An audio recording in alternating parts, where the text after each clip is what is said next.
I like Mr. Burkett, but I don't think I've heard such a radical alternative expression of reality in a long time. With respect with respect to Afghanistan, Mr. Secretary, remind us who negotiated a deal with the Taliban and excluded the Afghan government from those negotiations and agreed to the release of 5,000 Taliban prisoners, many of whom then took to the battlefield that led to the fall of Kabul. Would you remind us who negotiated that agreement and under whose presidency that occurred? That was the previous administration. Again, Mr. Secretary, we've done this before. Did that previous administration have a name?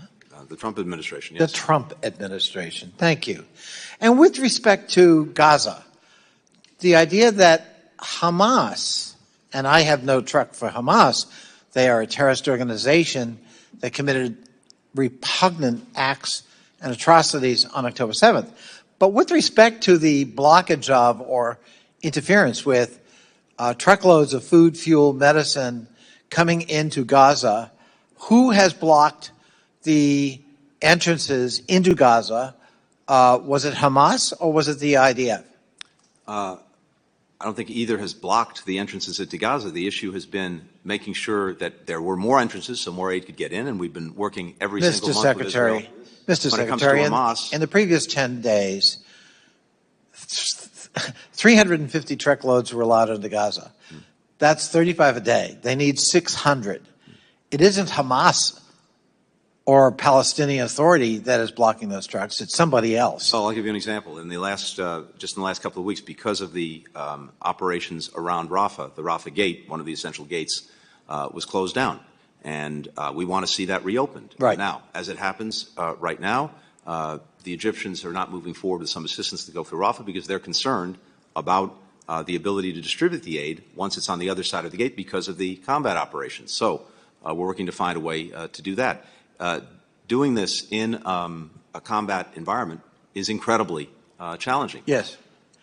Speaking of that, we now have sort of a floating port with that you promised. That's right. And that is now up and operable. Mm-hmm. But it was reported that none of the food that was offloaded has been distributed to the Palestinians in need. Can you enlighten us as to why not, and what are we doing to correct that? So two things. That port was designed to be a complement to, not a substitute for, these land access points. We have new ones in the north, in Erez and Zakim. We have the critical ones in the south, but they've been challenged by the recent operations. And when it comes to the port, we began to move things through the dock just a few days ago. There was an initial attempt to deliver some of the things that had been come in through the port. Trucks went out, and then, as I mentioned in another conversation, desperate people went at the trucks in an effort to get at the food before it could get to where it was supposed to go in order to be distributed. This is one of the reasons why it's so imperative that we surge assistance, because when people are so desperate and they believe their only chance to get some food may be to go at that one truck that they see, that's what they'll do. If you get a lot of assistance in, people won't have that worry anymore. And by the way, those who divert the assistance, who steal it and then resell it, that won't be a profitable business because the prices will come down if more assistance is in.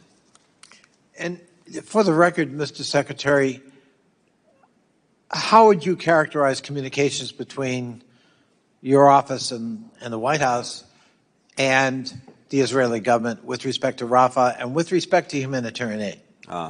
Virtually daily is how I would describe it. No, how would you characterize those communications? It is an ongoing, constant discussion, and that's been from day one. And our purpose has been to try to maximize the assistance that gets to people and also to maximize the protection of civilians who find themselves in a horrific crossfire of Hamas's making.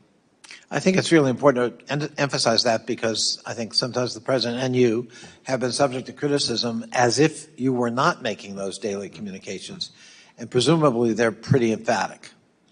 Well, I won't characterize diplomatic conversations except to say that we have intense discussions, conversations, and as I said, for us, it's imperative that we see as much done as possible to protect and help civilians who are being harmed. Thank you, and thanks for doing that. I yield back.